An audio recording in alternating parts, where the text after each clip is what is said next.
I want to take just a few minutes and talk about hope. और आज सुबह के समय कुछ क्षण मैं लेना चाहती हूँ और आशा के विषय में बात करना चाहती हूँ। Now, many people talk about faith, they talk about joy, but hope is also extremely important. और बहुत सारे लोग विश्वास के बारे में और आत्मिक चीजों के बारे में बात करते हैं, लेकिन मैं सोचती हूँ आशा भी एक महत्वपूर्ण एक विषय है हमारे विश्वास में। So what is hope? आशा क्या है? Here in the US, many people use the term hope and wish interchangeably. हमारे देश में यानी अमेरिका में आशा और अपेक्षा दोनों को मेल खाते हुए या आगे पीछे करते हुए उसका इस्तेमाल करते हैं, But they are not the same. परंतु ये दोनों एक नहीं हैं। Biblical hope has substance. Wishing does not. और बाइबल आधारित जो आशा है उसमें एक एक आधार है, परंतु जो दुनियावी अपेक्षा है उसमें कोई आधार नहीं है।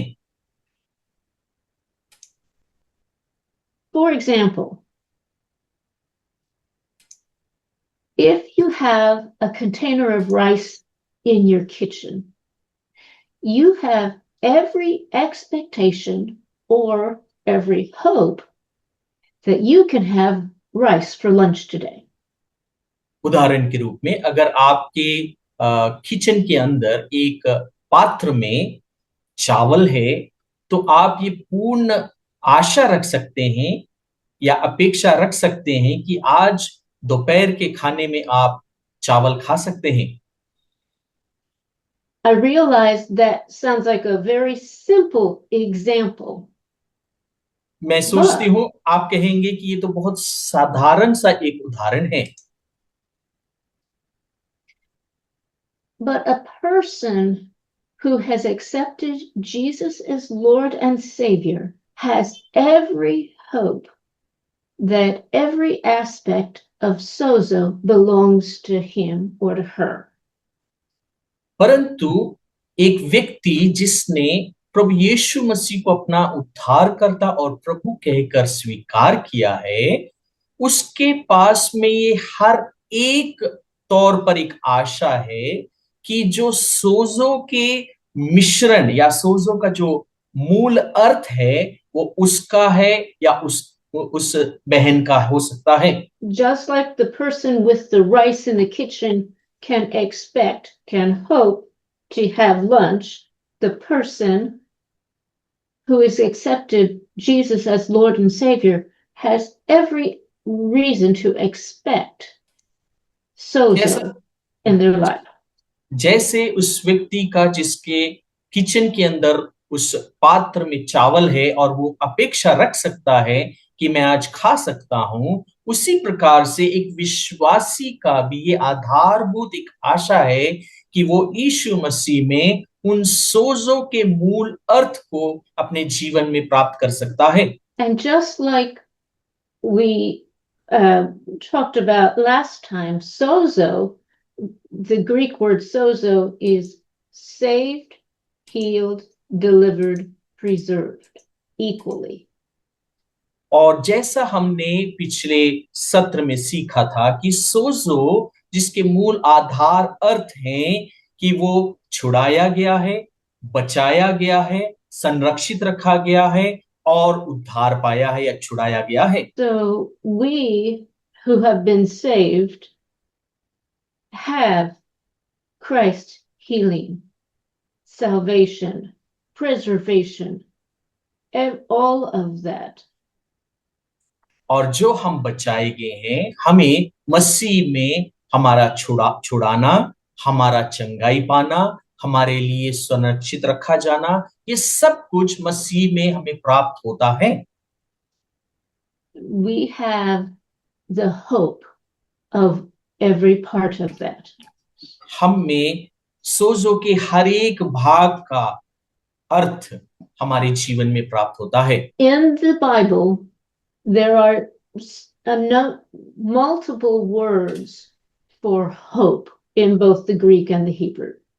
और बाइबल ग्रंथ में इस आशा का यूनानी और इब्रानी भाषा में बहुत सारे शब्द हैं, या उसके विभिन्न अर्थ हमें प्राप्त होते हैं। I have a few scriptures here that show just a few of the examples of hope in the scripture. और वचन में कुछ उदाहरण मैं आप सबके साथ में दे सकती हूँ, कुछ ही वो उदाहरण मैं वचन से बता रही हूँ। We have Isaiah 40 verse 31. Pastor Peter, read it. यशायाह नबी की पुस्तक उसका 40वां अध्याय 31 पद, यहाँ पर मैं इस प्रकार से पढ़ता हूँ। परंतु जो यहोवा की बाट जोते हैं वे नया बल प्राप्त करते जाएंगे, वे उकाबों के समान उड़ेंगे, वे दौड़ेंगे और शमित ना होंगे, चलेंगे और थकित ना होंगे। Some translations in that first phrase, in the King James, it says, but they that wait upon the Lord. Other translations say, but they that hope upon the Lord. कुछ बाइबल अनुवाद इस प्रकार से उसका अनुवाद करते हैं, यानी खासतौर पर केजेवी जो इंग्लिश में है, वे जो उसकी बाट जोते हैं, यानी हमारे यहाँ पर भी जो बाट जोना है वो वेट है।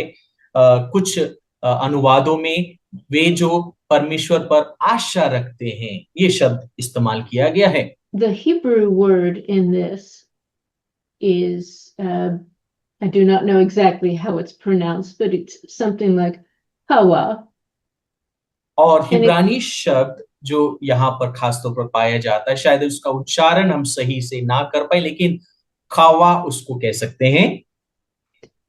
It's to wait, which I found it interesting, is to wait for, but there's a twisting, a stretching, a tension because of the enduring in the waiting. और यहाँ पर बाट जोना या इंतजार करना है, लेकिन इसमें थोड़ा और मोड़ है, या और थोड़ा खींचना है, या उस बाट जोने में हमारे अंदर की एक तड़प उसका बाहर आना दिखाई पड़ता है। As we hope in the Lord, there is a definite waiting and even endurance in hoping. और आशा रखना, परमेश्वर में आशा रखना, इस बात को भी हमारे सामने रखता है कि हम उसकी ओर देखते रहते हैं, उसकी ओर देखकर हम बाट जोते हैं। We also have Jeremiah 29:11. यिर्मयाह नबी की पुस्तक उसका 29वां अध्याय और 11वां पद इस प्रकार से लिखा है, क्योंकि यहोवा की ये वाणी है कि जो कल्पनाएं मैं तुम्हारे विषय करता हूं उन्हें मैं जानता हूं, वे हानि की नहीं वरन कुशल ही की हैं, और अंत में तुम्हारी आशा पूरी करूंगा। In the King James, it says to give you an expected end. That is not translated necessarily as hope, but that it is the same word as hope. और हिब्रानी भाषा में, अंग्रेजी के अंदर इसका अर्थ आता है कि अंत में। हाँ, हिंदी में इसका साफ साफ उच्चारण दिया गया है और लिखा है, और अंत में तुम्हारी आशा पूरी करूंगा। Again, there is that aspect in hope of the expectation. फिर से यहाँ पर एक आशा, एक इंतजार करते हुए एक आशा को हम देख सकते हैं। And we also have Ephesians 1 verses 18 and 19. इफिसियों की पत्री उसका पहला अध्याय 18 और 19 पद इस प्रकार से लिखा है, और तुम्हारे मन की आंखें ज्योतिर्मय हो कि तुम जान लो कि उसकी बुलाहट की आशा क्या है, और पवित्र लोगों में उसकी मिरास की महिमा का धन कैसा है, और उसकी सामर्थ हम में जो विश्वास करते हैं कितनी महान है, उसकी शक्ति के प्रभाव के उस कार्य के अनुसार। Here, the Apostle Paul is praying that our eyes of understanding will be opened to know the hope of the calling. और यहाँ प्रेरित पौलुस जो है हमारे विषय में इस प्रकार से प्रार्थना करता है कि हमारे मन की आंखें ज्योतिर्मय हो, ताकि हम हमारे बुलाहट की जो आशा है उसको जान सकें। With hope, how do we get hope? I mean, it is a gift from God. सो ये आशा है, और आशा में इंतजार करते हुए आशा को प्राप्त करना ये कैसे हो सकता है? ये तो परमेश्वर की ओर से एक वरदान के रूप में हमें प्राप्त होता है। Ways we can strengthen our hope are: one, stay in the scripture and know more of who our Heavenly Father is. और तरीके क्या हैं कि हम कैसे जाने इस आशा को, कि हम परमेश्वर के वचन में बने रहें और उसके वचन की ओर अपना ध्यान लगाए रखें, ताकि हम समझ सकें, जान सकें कि हमारी आशा क्या है। The more we daily immerse ourselves in the scripture, that so we are certain more and more daily of who He is. जितना ज्यादा हम अपने आप को उसके वचन में भिगोएंगे या उसमें हम अपने आप को ढाले रहेंगे, डालते रहेंगे, या उसमें हम मनन करते रहेंगे, तो हम जान पाएंगे कि हम उसमें क्या है, या वो हमें क्या रखता है, क्या धन रखता है। And His immeasurable love for us. और उसका अवर्णनीय प्रेम हमारे प्रति क्या है। It encourages us of the hope we have. और वो हमें उत्साहित करता है उस आशा को जो हम उसमें रख सकते हैं। Another thing we can do as we are in the scripture, we learn who we are in Christ. और जब हम वचन में बने रहते हैं तो हम एक और तरीके से हम जान सकते हैं कि हम मसीह में कौन हैं। The more we know who we are in Christ, the more we are able to realize how much our Heavenly Father loves and values us. और जितना ज्यादा हम मसीह में बने रहते हैं, उसके वचन में बने रहते हैं, तो हम जान पाते हैं कि कितना ज्यादा हमारा पिता परमेश्वर हमें हमारी बहुमूल्यता या हमारा मूल जानता है और हमारा आदर करता है। And so we have so much reason to expect or to hope for His love and His joy and His strength.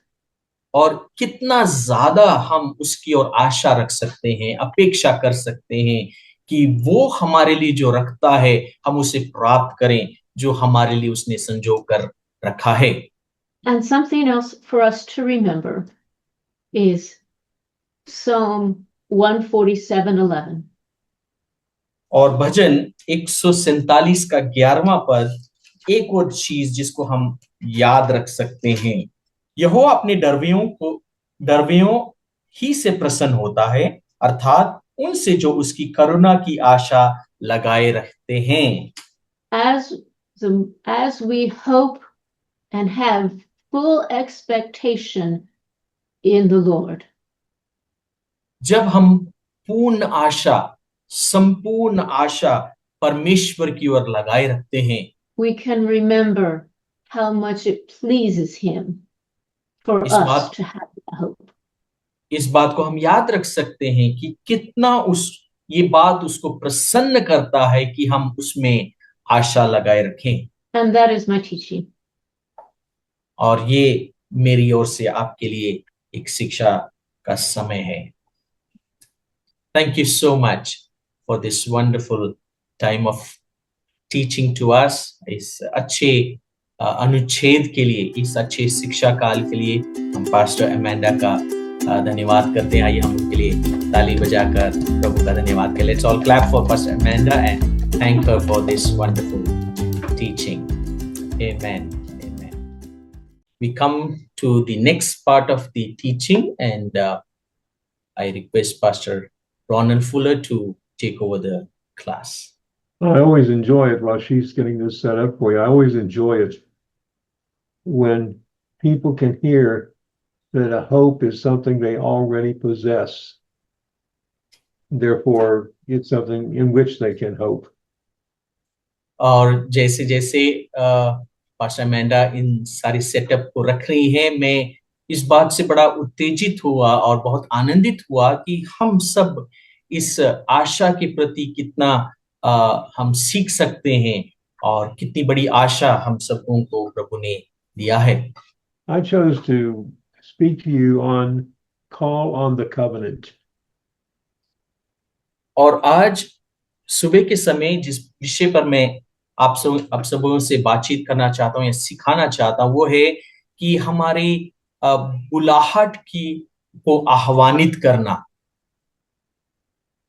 And for my text, I chose Matthew chapter 26, verses 17 through 30.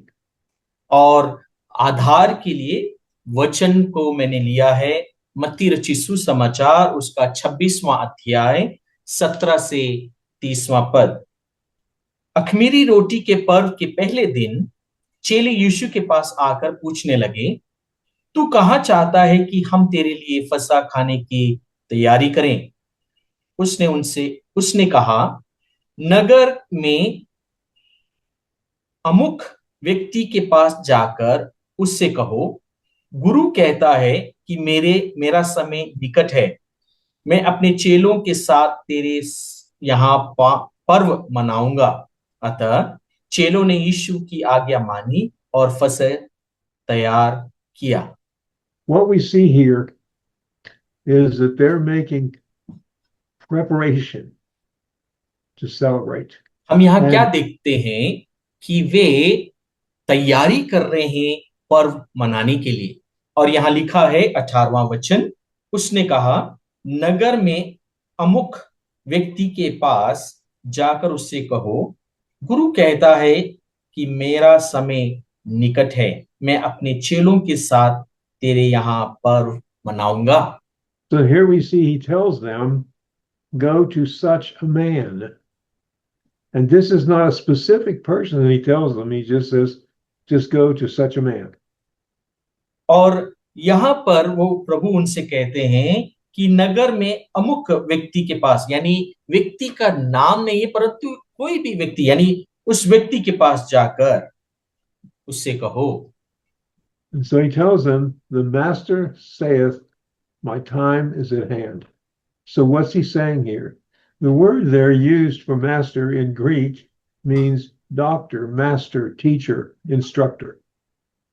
और क्या कहता है उनसे कहने के लिए कि गुरु कहता है कि मेरा समय निकट है। और यहाँ जो गुरु का अर्थ क्या है, वो अर्थ रखता है कि वो डॉक्टर है या टीचर है, शिक्षक है, या वो एक गुरु है। So he's saying my time. So he's saying in a possessive way, this is my time, and this is an occasion that has been set as a proper time. और वो बड़े व्यवस्थित रूप से, सही रूप से कहता है, तरीके से कहता है और ठोक कर कहता है कि मेरा समय है। Oftentimes in scripture, when we hear it's a set or a proper time, in Hebrew that's called a moed. A moed is a set time. और वो कहता है मेरा समय, और मेरा समय यूनानी शब्द में मोएड है, जिसको कहते हैं कि वो सुनिश्चित समय। And so he's saying that this time is at hand. In other words, it is right now. It is ready to happen. और वो कहता है मेरा समय, यानी वो समय बिल्कुल नजदीक है और उस समय के प्रति वो उनको पक्का कहता है। मत्ती रचित सुसमाचार 26वां अध्याय 20 से 22 पद। जब सांझ हुई तो वह 12 के साथ भोजन करने के लिए बैठा। जब वे खा रहे थे तो उसने कहा, मैं तुमसे सच कहता हूं कि तुम में से एक मुझे पकड़वाएगा। इस पर वे बहुत उदास हुए और हर एक उससे पूछने लगा, हे गुरु, क्या वह मैं हूं? Now you see, what we see here is he's giving them what to them, they had a reason to think that this was uh, horrible, so they would take their total attention. I'm sorry, I didn't get you. That they had every reason to believe that this was a horrible thing coming up, to be betrayed. और ये व्यक्ति इस बात को हजम करने के लिए तैयार नहीं थे कि एक बुरा समय आने वाला है कि उनमें से कोई उसे पकड़वाएगा। Now, I want you to notice something here. मैं चाहता हूं कि आप इस बात को ध्यान से देखें। Now, this is being done in the evening, which is the beginning of a new day. और ये सब उस शाम के समय यानी सांझ के समय किया जा रहा है और सांझ होते ही एक नया दिन आरंभ होगा। We know from Genesis that the evening and the morning were the first day. और उत्पत्ति की किताब से हम ये जानते हैं कि सांझ हुई और फिर सुबह यानी एक नया दिन हुआ। Notice after they've gotten this rather shocking news, they asked if they were the one.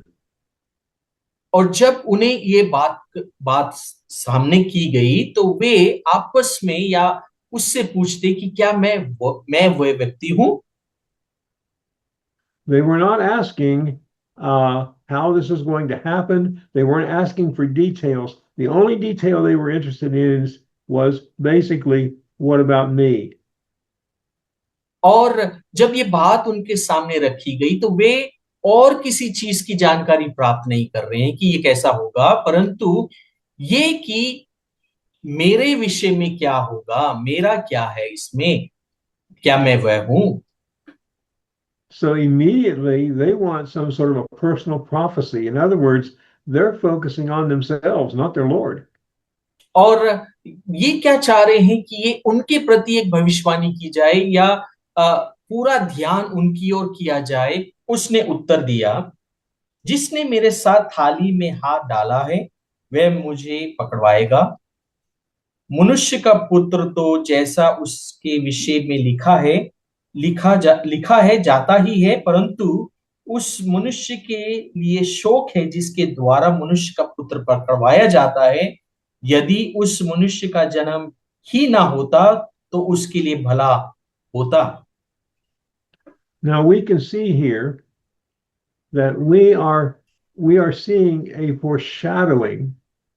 One for the foreshadowing is what is going to happen and how and when is it going to happen.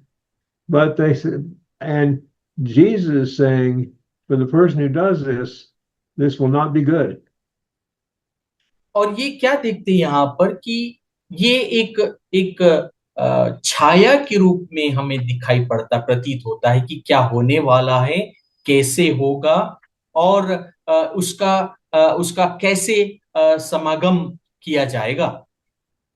Now I want you to notice at this moment in time, Jesus and Judas are sopping up in the oils into the bread at the same time.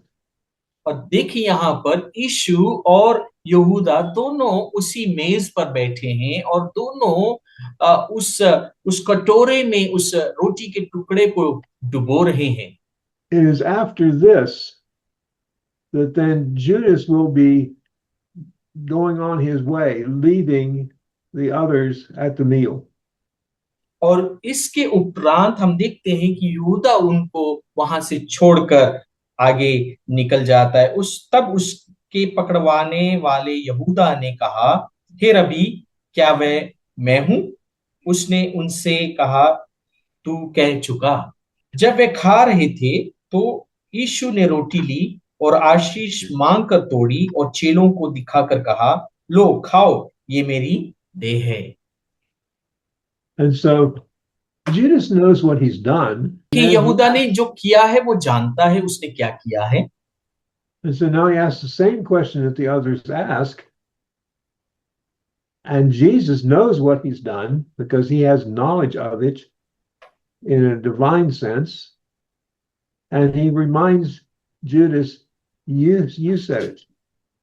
और यीशु आत्मिक रूप से भी उस बात को जानता है कि यहूदा जो करने वाला है, जो उसने किया है वो क्या है। और जब उसने उससे पूछा कि क्या मैं वह हूं, तो उसने कहा, तू कह चुका। So Judas knew he had met with the temple leaders, but feigned ignorance, pretended as though he was, because he was about to be exposed. और यहूदा पहले से ही मंदिर के हाकिमों से मिलकर आया है और उनसे वो बातचीत करके आया है, लेकिन यहाँ पर जब वो मेज पर बैठा है तो उस केवल एक दिखावटी काम करता है। Notice Jesus pointed out his question, but not his question, but what he had already done in deed. और देखिए यीशु ने उसके सवाल को वहां पर ना खड़ा किया, परंतु ये कि उसने जो किया है उसको उसने दिखा दिया। It is now that things begin to change. अब से And, सब कुछ बदलते जा रहा है। and the change that you're seeing right now is the establishment of a new covenant between God and man.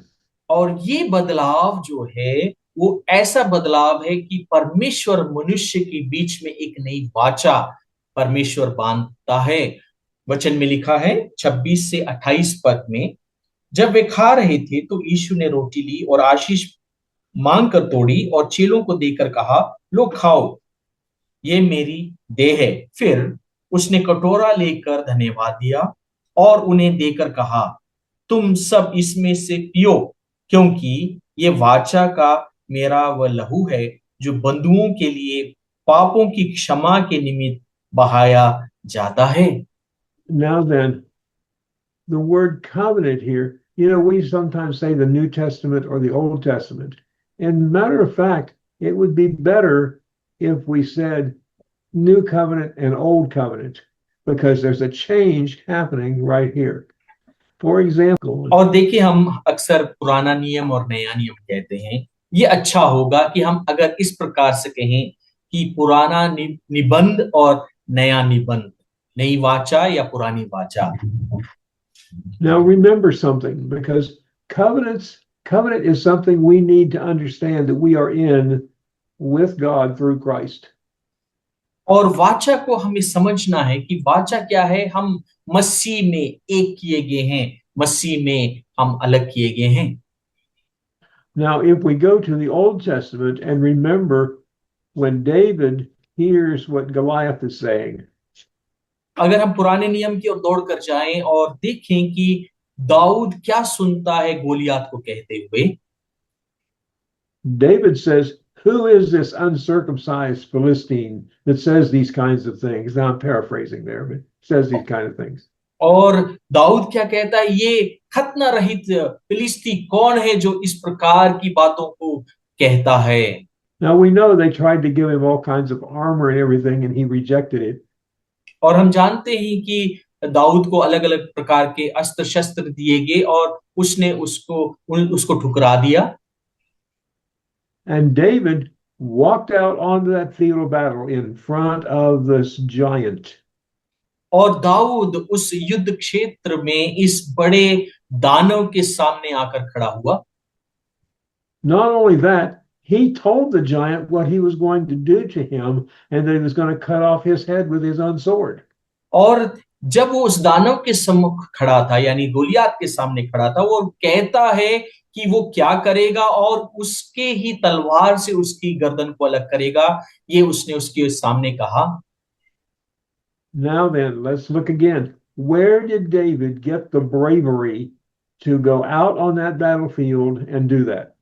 और हम देखें कि इस प्रकार का हियाव, इस प्रकार का धैर्य दाऊद के मन में कहां से आ गया?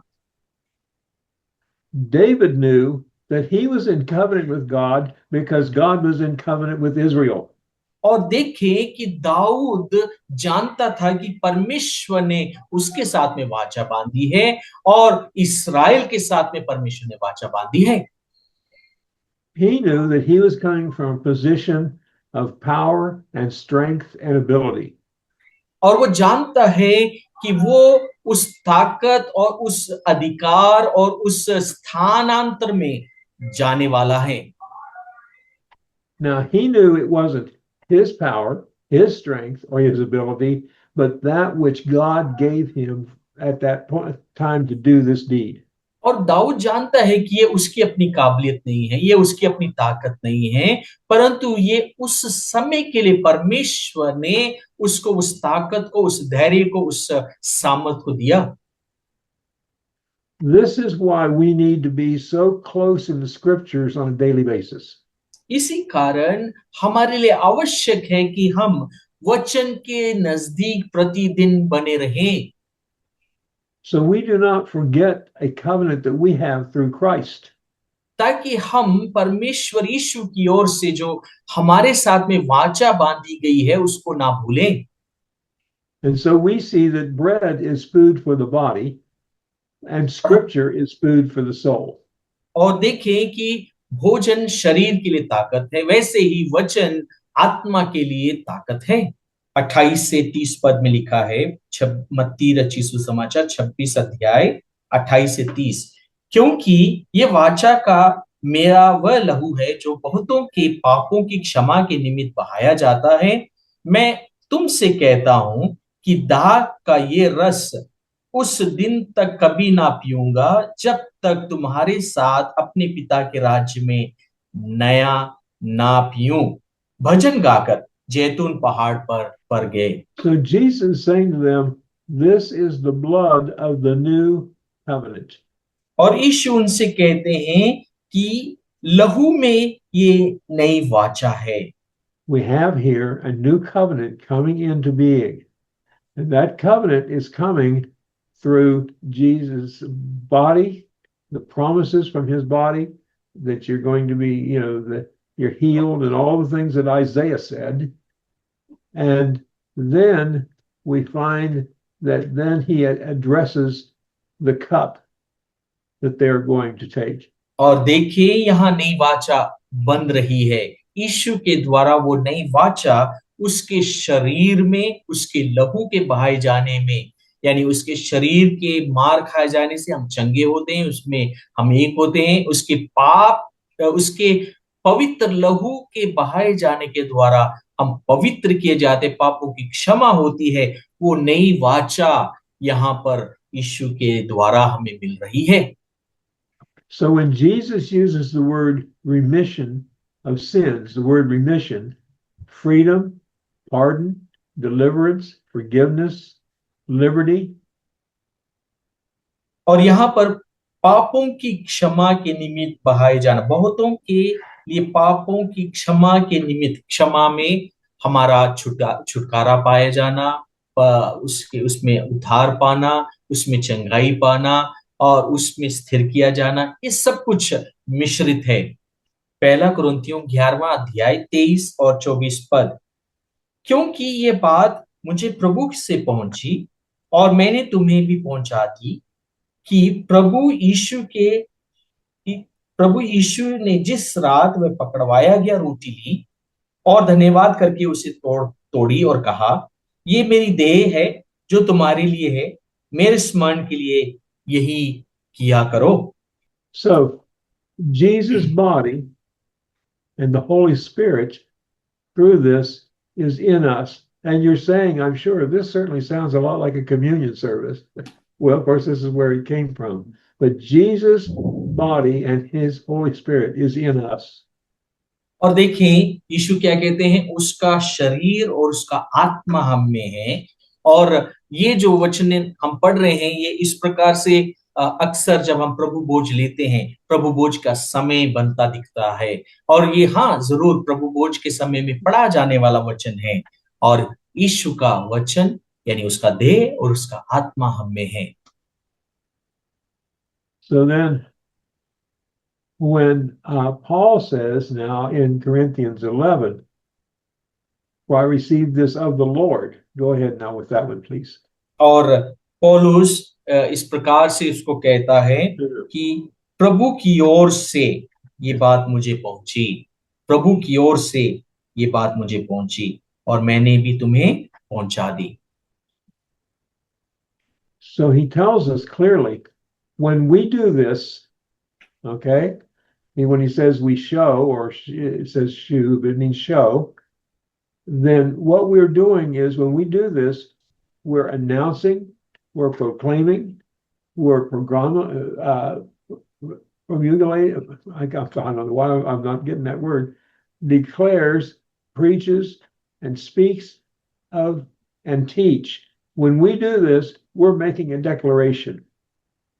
और जब उसके स्मरण में ऐसा करते हैं तो हम उसके स्मरण में ऐसा करते हैं तो हम उसकी मृत्यु को याद करते हैं, उसकी मृत्यु को हम दिखाते हैं उसको स्मरण करने के द्वारा। यानी क्या दिखाते हैं, क्या हम वहां पर बखान करते हैं, उसका मारा जाना, उसका मृत्यु पाना, उसका गाड़ा जाना, उसका प्रचार करना, यानी उसके सच्चाई को बताना। I'm about to share with you something that I learned almost by accident, not really by accident, but almost by accident. और अब मैं आपको कुछ ऐसी बात भी दिखाता हूं कि जिसको मैंने अचानक आकस्मिक रूप से सीखा। और 27वां पद यहाँ लिखा है, इसलिए जो कोई अनुचित रीति से प्रभु की रोटी खाए या उसके कटोरे में से पिए वह प्रभु की देह और लहू का अपराधी ठहरेगा। 27। Okay. Stop. Okay, yes. So you'll notice that the word used there is the word unworthily. देखिए यहाँ पर जो शब्द का इस्तेमाल किया गया अनुचित रीति से। Having not been in India when this is done, I'm not familiar with what has been said and done. मैं भारत में नहीं हूं, लेकिन अगर इसको किया जाता है तो किस तरीके से किया जाता है मुझे नहीं पता। Many people in the Western Church, लेकिन बहुतेरे पाश्चात्य देशों में when they see the word unworthily, जब वो शब्द को देखते हैं अनुचित रीति से, they misunderstand it and think it says unworthy. और उसको वो गलत समझते हैं और उस कहते हैं कि अनवर्दी यानी अनुचित तरीके से। And so when they see the next verse, verse 28, और जब वे 28वां पद अगला वचन देखते हैं, इसलिए मनुष्य अपने आप को जांच ले और इसी रीति से कटोरे में से खाए और इस कटोरे में से पिए। when they see the idea of examining yourself, they think it's been taught in the Western world that means to see if you are good enough. और इस शब्द में, इस वचन में ये लिखा है कि जांच लें, तो पाश्चात्य कलीसियाओं में कि हम अपने आप को देखें परखें कि क्या मैं उसको लेने के लिए योग्य हूं। But in point of fact, they confuse this and they take it from being an adverb, in other words, something that shows action, to make it something that is well, they take it from being an adverb to an adjective. You can figure out how to say that, okay, please. और वे क्या करते हैं, इस शब्द के साथ में उस क्रिया को यानी एडवर्ब यानी क्रियात्मक जो संज्ञा है उसको लगा लेते हैं कि इसको क्रियात्मक तौर पर हम कर लेते हैं। So a man, they say, should examine himself, and so let him eat of the bread and drink of that cup. Now, what they're saying here, understand something. There is no way we could make ourselves worthy of this. Only Christ could make us worthy. इसलिए मनुष्य अपने आप को जांच ले और इसी रीति से कटोरे में से खाए और कटोरे में से इसी रीति से रोटी में से खाए और कटोरे में से पिए। तो यानी क्या तरीके हैं कि हम अपने आप को उसको लेने के लिए अपने आप को हम योग्य बनाएं? ये हो नहीं सकता। केवल मसीह ही हमें यानी मसीह यीशु ही हमें योग्य बना सकता है कि हम उसको लेने के योग्य बने। So when the next scripture says, "For he that eateth and drinketh unworthily," that is not unworthy. It is unworthily. It is an adverb, not an adjective. This is very important for us to understand. और अगला वचन कहता है क्योंकि जो खाते पीते समय प्रभु की देह को ना पहचाने, यानी इधर हिंदी में ना पहचाने है, अंग्रेजी में दोनों जगह पर अनवर्दली, वर्दली मतलब उसके अंदर एक संज्ञा रख दी है कि मैं इसके योग्य हूं या ना हूं। तो उस तरीके से जो अनुचित रीति से यानी जब अपने आप को वो खाते पीते समय प्रभु की देह को ना पहचाने या अनुचित रीति से अपने आप को रखे या उसके वचन को अनुचित रीति से खाए। So then Paul is saying that person eats and drinks damnation to himself, not discerning the Lord's body. पौलुस इसको क्या कहता है? इसको इस प्रकार से कहता है कि वह इसके खाने और पीने से अपने ऊपर दंड लाता है, यानी अनुचित रीति से जब उसकी देह को ना पहचानते हुए खाए तो अपने ऊपर वो दंड लाता है। Notice Paul is not saying here that they are not discerning themselves, which they've examined.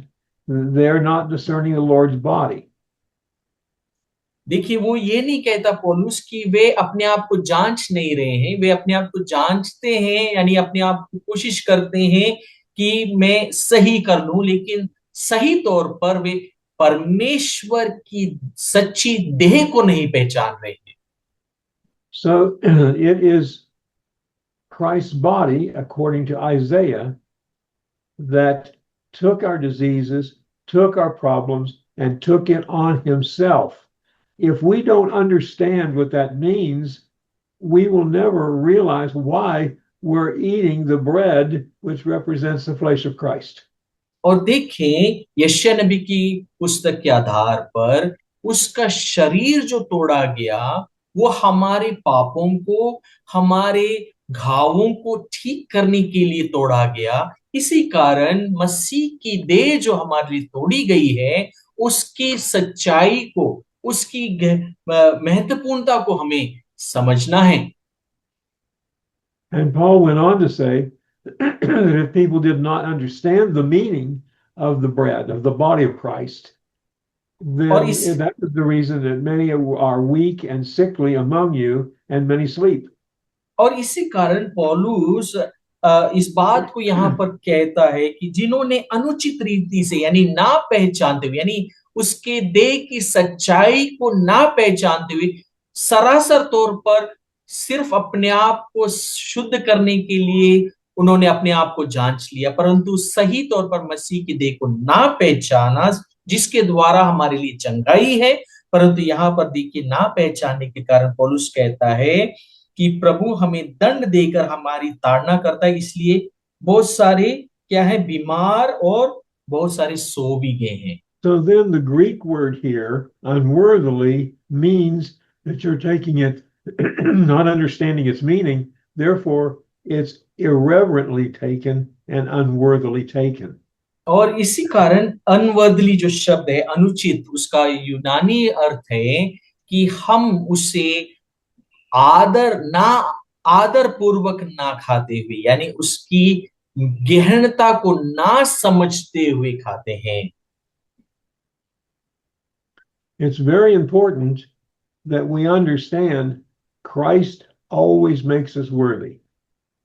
इसलिए बहुत जरूरी है कि इस बात को हम समझें कि हमें मसीह यीशु ही हमें क्या करता है, हमारी महत्वपूर्णता बनाता है, यानी उसके लिए हमें तैयार करता है। So we are saved, healed, delivered, and preserved. And the scripture tells us that for by grace are you saved through faith, that not of yourselves. It is a gift of God, not of works, lest any man should boast. और इसी कारण हम लोग छुड़ाए गए हैं, हमारी चंगाई प्राप्त किए हैं, हम बचाए गए हैं, संजोए गए हैं, हम सुरक्षित रखे गए हैं, क्योंकि वचन कहता है क्योंकि अनुग्रह ही के द्वारा विश्वास के द्वारा, अनुग्रह ही से विश्वास के द्वारा तुम्हारा उद्धार हुआ है, ना कि तुम्हारे कर्मों के द्वारा। So remember that the word saved in the scripture means saved, healed, delivered, and preserved. The word is sozo, saved, healed, delivered, and preserved, all equally, not just one part of those four things, all together and equal. और बचाए गए हैं, यानी छुड़ाए गए या बचाए गए हैं। बचाए गए में ये चारों मिश्रण हमें दिखाई पड़ते हैं कि ना केवल हम छुड़ाए गए हैं, परंतु हम बचाए रखे गए हैं, संजोए रखे गए हैं, हम चंगाई प्राप्त किए हैं, और प्रभु में हम सोजो, ये शब्द जो है पूर्ण रूप से सोजो में ये सारा मिश्रण हमें मिलता है। So we hear from the Lord that he will never leave us. He will never forsake us. He is always there. That's a covenant with him. And it's not a covenant that we can keep. It's a covenant he keeps. प्रभु हमसे कहते हैं कि मैं तुम्हें ना छोड़ूंगा, ना तुम्हें त्यागूंगा। तो ये जो वाचा है, हम उसके साथ में नहीं बांध रहे हैं कि हम उसे नहीं छोड़ेंगे, हम उसे त्यागेंगे नहीं, परंतु वो हमसे वाचा बांध रहा है कि मैं तुम्हें कभी ना छोड़ूंगा, ना तुम्हें त्यागूंगा, और वो अपनी वाचा को हमारे प्रति बनाए रखने में सक्षम है। Now is when we get into what makes this new covenant that we have. और अब हम ये जो नई वाचा है वो हमें क्या बनाती है, या ये वाचा क्या है, उसको हम देखेंगे। Now this is the part that I learned almost by accident because I was with a man who got a phone call, and I learned this listening to just his half of the phone call. और ये अचानक एक दिन मैं सीख पाया जब मैंने किसी व्यक्ति को दूसरे व्यक्ति के साथ में फोन पर बात करते हुए सुना, और जब वे इस विषय को उनके साथ में बता रहे थे, मैं वहां पर जब बैठा उनकी बातों को सुन रहा था, तो मैंने उनसे इस बातों को सीखा। So now I'm going to take you for a few moments here to earlier times in the Hebrew culture, so that we can understand what Jesus was talking about here. और इसीलिए ये समझें कि इब्रानी जो संप्रदाय है उसके अनुसार जब यीशु उन दिनों में उनके साथ में बातचीत कर रहा था। So when a man wanted to marry a young woman, एक जवान व्यक्ति जब एक जवान स्त्री से विवाह करने की तैयारी कर रहा हो, he would come with his best friend, which we sometimes in the Western world call the best man for a wedding. He would come with him and negotiate with the prospective bride's father a price for the bride price. और ये जवान व्यक्ति जब इस विवाह के लिए तैयारी करता है तो उस दूल्हे के साथ में उसका एक दोस्त होता है, यानी जिसको बेस्ट मैन कहते हैं, यानी दूल्हे के साथ में उसका एक दोस्त भी उसके साथ में जाता है। और ये जो उसके साथ में दोस्त गया है उस लड़की के पिता के साथ में उस दुल्हन की कीमत को तय करता है कि उसके लिए क्या दिया जाए। This is a good time for me to inject here, which I might have done a few moments ago, the scripture that says, he that began a good work in you, that being Christ through the Holy Spirit, is faithful to complete it. We don't do the good work in us. He renews our minds. It's all done through Christ.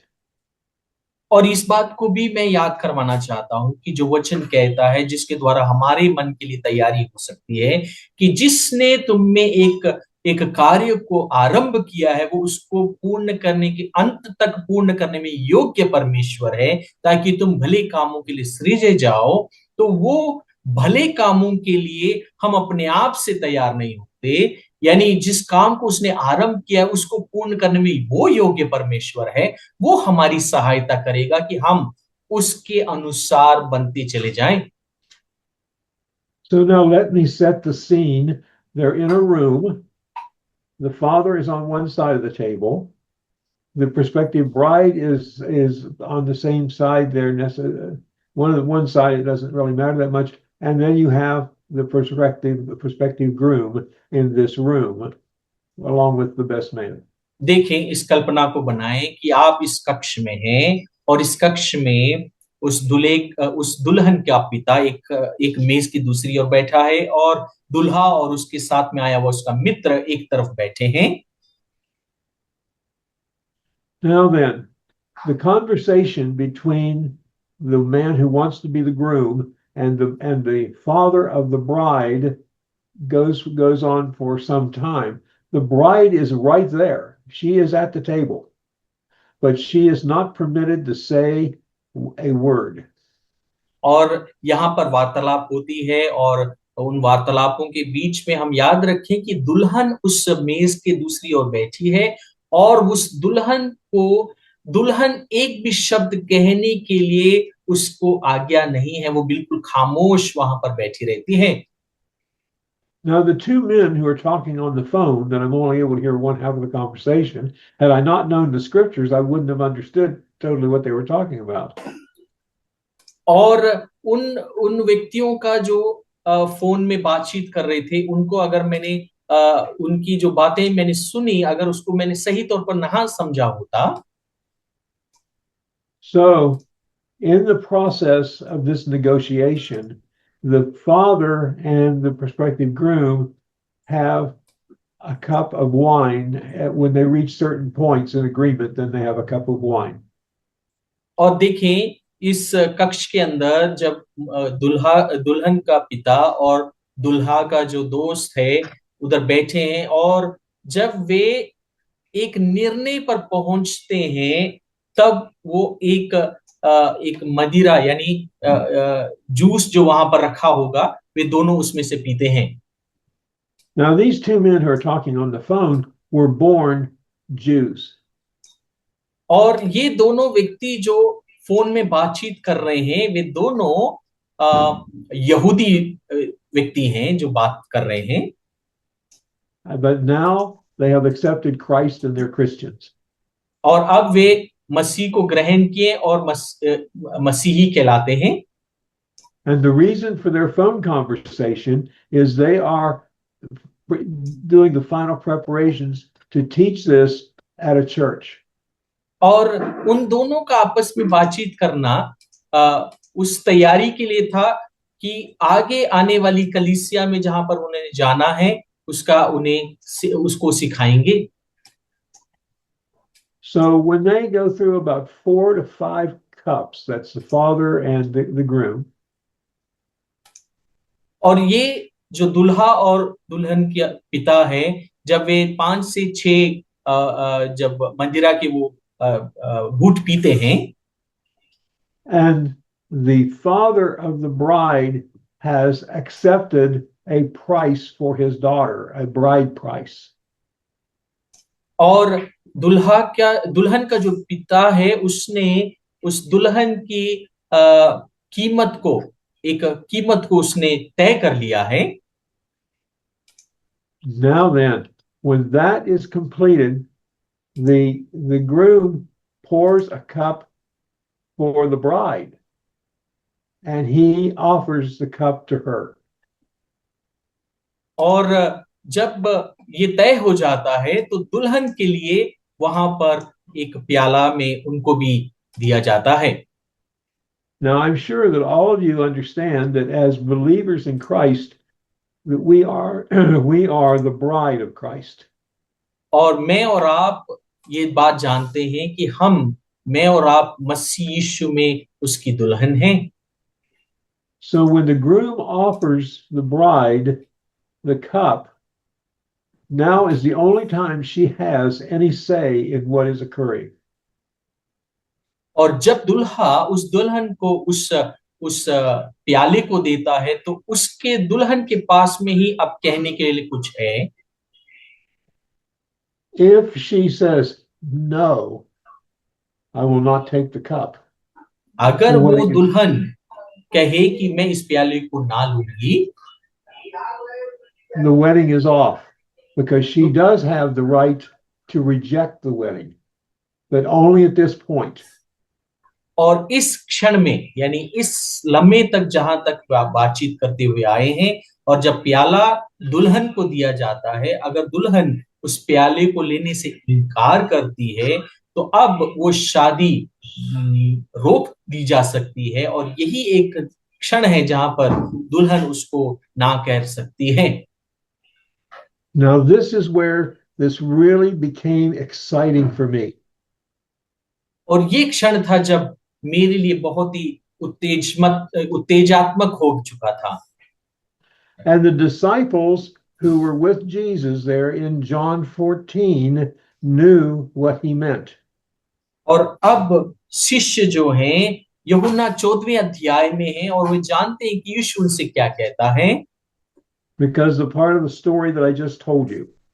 जिस कहानी को मैंने आपको अभी बताया। When the bride has taken the cup, जब दुल्हन ने उस प्याले को लिया, the groom then says these words, तब दुल्हा इस शब्दों को कहता है, I go now to prepare a place for you. देखो मैं जाता हूं कि मैं तुम्हारे लिए जगह को तैयार करूं। I don't know when I will come back, only my Father knows. मुझे नहीं पता कि मैं कब वापिस आऊंगा लेने के लिए, केवल मेरे पिता को इसका आभास है। And why did he say that? क्यों कर उसने इस प्रकार से कहा? Because it was his job then, his function then, to go back to his father's house and either build a room onto that house for his bride, or to build a structure, a home structure right next to it. और इसी कारण वे जाकर अपने पिता के घर में उस दुल्हन के लिए उस मकान को तैयार करे, यानी उस रहने के स्थान को तैयार करे, ताकि वे उस दुल्हन को आकर लेकर जाए। So this is a man who is wanting to get married, and so he goes back to do that. But the problem then becomes that he may just want to just not build something worthy of her, and his father, who knows what's worthy of a bride, has to come and inspect it and say whether or not it's ready. और ये व्यक्ति शादी करने के लिए तैयार है, और वो जाकर उस मकान को तैयार करेगा। शायद हो सकता है उस मकान को उसके बहुमूल्यता के अनुसार तैयार ना कर पाए, लेकिन वो पिता आकर उस घर को देखेगा कि क्या ये उसके लिए उचित बहुमूल्यता के रूप में बनाया गया है कि नहीं। So now the disciples would have understood this because it was a part of their culture. और शिष्य इस बात को आप समझ चुके होंगे, क्योंकि ये उनके समय का ये एक तरीका था, यानी एक कल्चर था। So then he would come back. Now, while he's doing this, the bride has some responsibilities also. जब दुल्हा इस काम को करने के लिए वापस जाता है, तो दुल्हन के लिए भी कुछ काम करने के लिए पीछे हैं। Because since she doesn't know when the groom is coming back, क्योंकि दुल्हा वापस कब आता है उसको नहीं पता, she must be prepared. परंतु दुल्हन के लिए आवश्यक है कि वो तैयार रहे। Remember, we are the bride of Christ in this story. देखें, याद रखें, इस कहानी में दुल्हन हम हैं। So what must she do? इस दुल्हन को क्या करना होगा? She must have her bags packed, because he may come like a thief in the night. She doesn't know when he's coming. और इस दुल्हन को अपने सामान को, यानी उसके साथ में जाने वाली चीजों को हमेशा तैयार रखना होगा, क्योंकि दुल्हा एक चोर की मानिंद आएगा। She must have her lamp, because it could be nighttime. She must have her lamp filled with oil. और उसको अपने दीवट में यानी उसके अपने दीवट के अंदर तेल रखना होगा। हो सकता है वो रात में आ जाए। If the groom comes back, अगर दुल्हा वापिस आए, or maybe better said, when the groom comes back, इसको इस प्रकार से कहें कि जब दुल्हा वापिस आए, she must have her bags packed in expectation. She must वो have her lamps filled with oil in expectation. और वो अपने सब चीजों को आशा के साथ में तैयार रखे, अपने दीवट में तेल को आशा के साथ में तैयार रखे। In this tradition, if she did not, the wedding was off. अगर वो इस प्रकार से अपने काम को तैयार ना रखे तो वो निकाह या वो शादी ना मुकर्रर होगी। So both the bride and the groom have certain responsibilities. इसीलिए दुल्हा और दुल्हन दोनों के लिए कुछ काम करने की हैं। Now then, we know there's a story about the 10 foolish virgins and the 10 wise virgins. And और the 10 हम wise जानते हैं, virgins, एक उदाहरण हमें दिया गया वचन में 10 कुंवारियां हैं, जिसमें से 5 मूर्ख हैं, 5 बुद्धिमान हैं। and the wise virgins had their lamps filled with oil. The foolish ones had no oil for their lamps. और बुद्धिमान कुंवारियों ने अपने दीवटों में तेल रखा है, और मूर्ख स्त्रियों ने अपने दीवटों में तेल ना रखा। What we do as the bride of Christ, as believers in his return, हम जो विश्वासी हैं, हमारे प्रभु के वापस आने की तैयारी में जो हम हैं, is we fill ourselves from the scriptures with the oil of the Holy Spirit, so that हम when our groom comes, we're ready. और हम जो विश्वासी हैं, वचन आधार उसके आत्मा के तेल को हमारे अंदर बनाए रखते हैं, बसाए रखते हैं, ताकि जब वो वापस आए तो हम तैयार पाए जाएं। This was such an exciting thing for me to learn because I had never heard it this way. और इस तरीके से मैंने जब उन बातों को सुनकर सीखा, मैंने कभी ऐसा उदाहरण या इस तरीके की शिक्षा को नहीं पाया था। And sometimes it was a little difficult for me to hold back so Pastor Peter could translate, because I get excited at this part that Christ is coming back for his bride and we're it. और ये बात को मैं कभी समझ नहीं पाया, लेकिन इस बात से मैं बड़ा उत्तेजित हो जाता हूँ, बड़ा रोमांचित हो जाता हूँ कि उसकी दुल्हन को लेने के लिए हमारा मसीह लौट कर आ रहा है। And we know that in this time in which we are living and functioning, we are sozo, saved, healed, delivered, and preserved.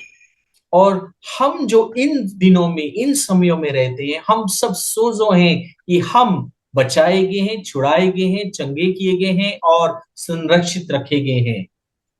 Because that is as much a covenant as it was when the little David walked out on the battlefield to challenge Goliath.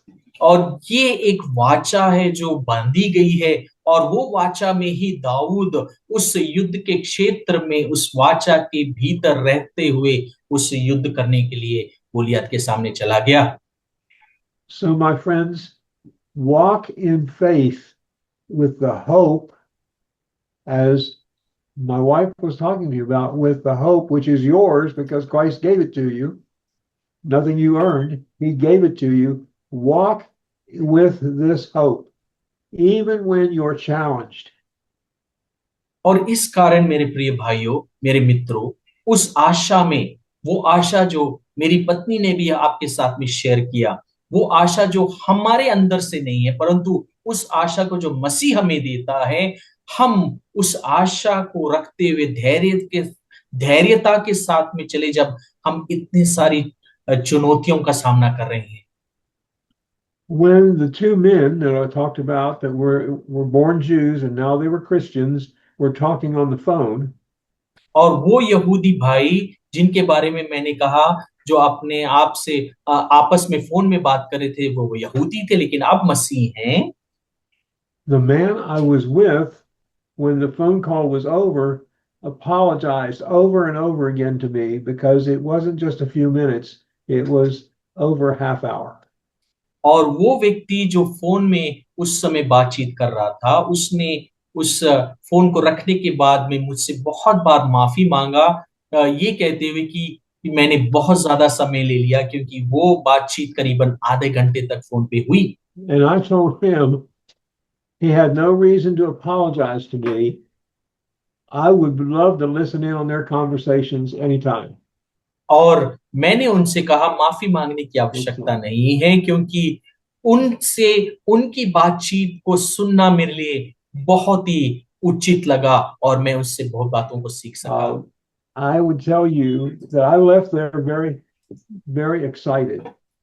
और मैं आपसे कहना चाहूंगा कि मैं वहां से बड़े ही उत्साह के साथ में लौट कर आया। I hope that you got something out of that you can see how important it is for us to know the covenant in which we function. और मैं सोचता हूं कि हम इन बातों को बहुत गहराई से सीख पाए हैं कि जब हम मसीह में उस वाचा को पाते हैं, उसकी वाचा की गहराई कितनी है। It is such a joy for me to be with you this Saturday morning there, even if it is Friday night here. Yes, मैं आप लोगों के साथ में रहना मुझे बहुत ही आनंद है। आपकी शनिवार की सुबह और मेरी शुक्रवार की रात है ये। I don't think that I can fully express to you how much it means to me to see your faces. और जब मैं इस तरीके से हम लोग शिक्षा काल में रहते, मैं आपको बता नहीं सकता कि मैं कितना आनंदित और खुश होता हूँ